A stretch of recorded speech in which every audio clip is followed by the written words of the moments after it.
What's up, guys? It's your boy, Dwayne Griffin, a.k.a. Mr. Group Homes, coming back with another episode. Episode 3. Group Home Millionaires. Let's get to it. So here's some very important tips on how to get your group home started or even your business. 1, start your business name. Go to your local state right now, start your business name. You can look it up. It should be under your Secretary of State. Go ahead and start your business name, okay? 2, make sure you register and get your insurance for your business. After you register your insurance with the business, now get your EIN number. The EIN is crucial because the EIN is going to be the social security for your business. That's a huge step. Number 3, make sure you go get a business bank account.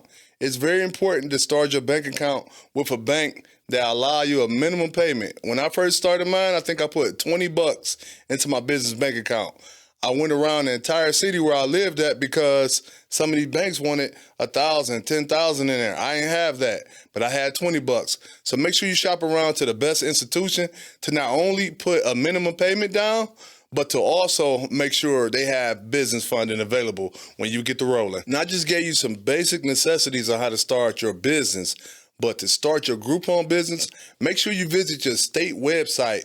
You're going to look up the particular group home that you would like to start, and then after you find a particular group home that you would like to start, they will give you a list of items that you need to start your house or to get it certified if you need to get certification. In particular, when we first started serving adults with developmental disabilities, we had to have general liability insurance, $1 million coverage. Now that sounds like a lot of money, but it's really not a lot of money because it's about $55 or so a month for the particular service I use. General liability is not bad. It won't choke your bank account, so make sure you guys get that to cover you and your business. 2, certification with the state.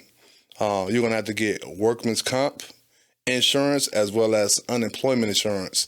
When you employ individuals and they decide to leave your company, they will file for unemployment. So make sure you seek those 3 different entities and make sure you get on top of that. So my business experience is I don't have a high intelligence level when it comes to business. I would like to say I hustle a lot, and when I say hustle, I don't mean like the streets or anything. I meant I can remember selling candy in school, moving forward. I used to rent my DVDs out in college, making money that way because I was a huge movie fan. Moving forward, joining a lot of network marketing companies, the Ponzi schemes, the pyramids that everybody used to join, in actuality, if you work for a company, that's a pyramid as well.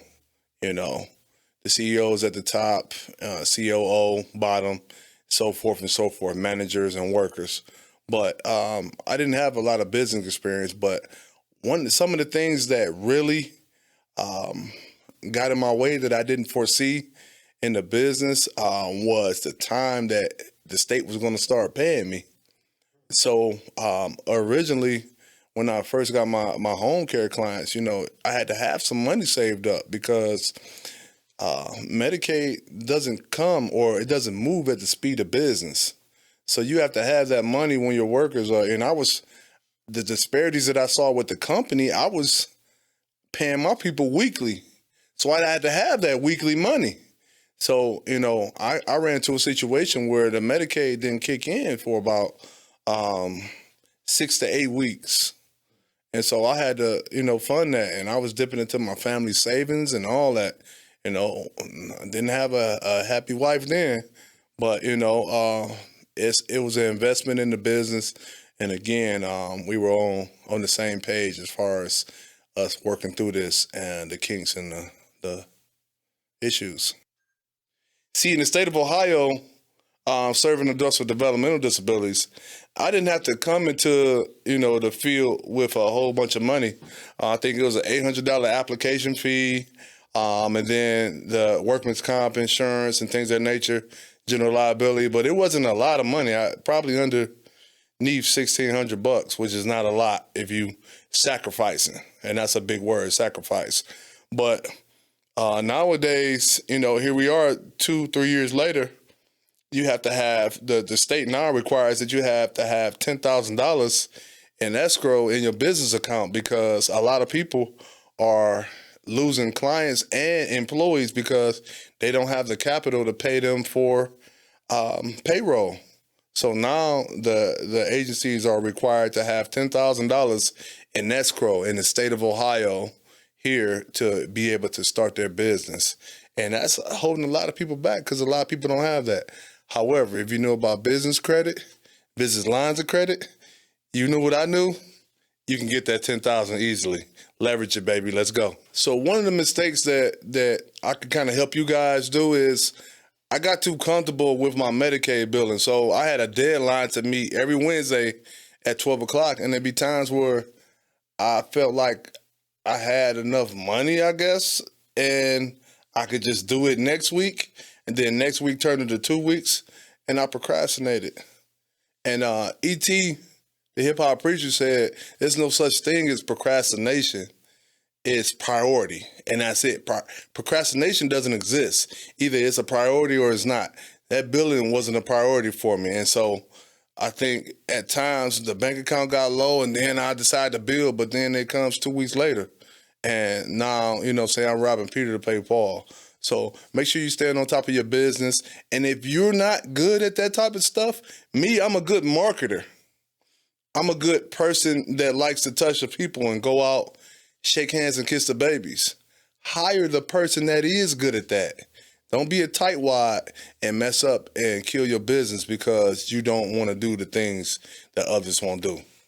So it's a thing when it comes to being able to hire people that does the right job. And shout out to my wife, who's the admin for both of my companies.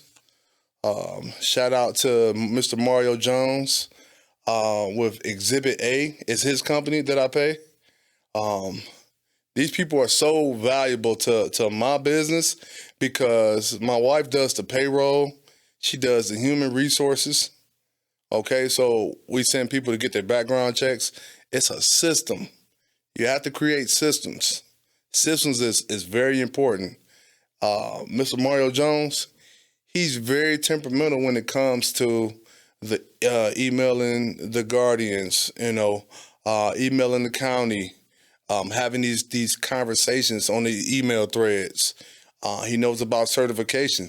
He does QA, which is quality assurance, inside of the houses. So if there's some documents missing inside of their folders, he know to place them in there. He does so much for the company, it doesn't make any sense. And that's my team. Before I didn't have that, I was just hustling. But now I'm stabilizing my business. Yeah, I pay out a little bit more money, but guess what?